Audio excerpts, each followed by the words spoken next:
Cet avis porte sur la prévention primaire. La prévention primaire, c'est quoi? C'est toutes les actions qu'on met en place pour essayer d'éviter la survenue de la maladie.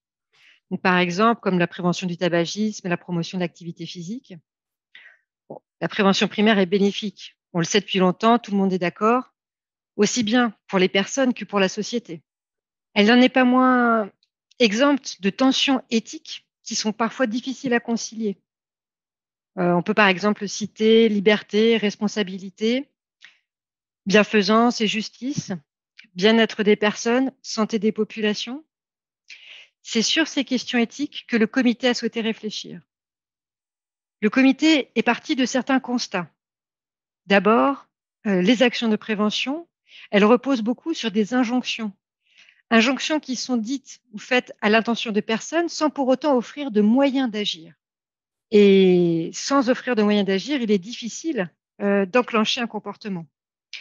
Par exemple, dire simplement que fumer est mauvais pour la santé n'est pas suffisant. Finalement, ces injonctions peuvent même amener à une certaine culpabilisation des personnes, voire même paradoxalement augmenter le sentiment d'impossibilité des personnes concernées. Autre constat, les actions de prévention, elles peuvent générer une certaine stigmatisation en générant des représentations un peu stéréotypées de certains groupes. Voilà, ces représentations, par exemple, on peut citer la question de l'alimentation. Elles peuvent avoir favorisé, on va dire, certaines discriminations aujourd'hui qui peuvent apparaître sous le terme de grossophobie. Troisième constat, eh bien, c'est qu'encore aujourd'hui, beaucoup d'actions de prévention se limitent à une communication de masse. Et cette communication de masse, elle a du mal à atteindre les populations les moins réceptives aux messages qui sont pourtant les plus vulnérables.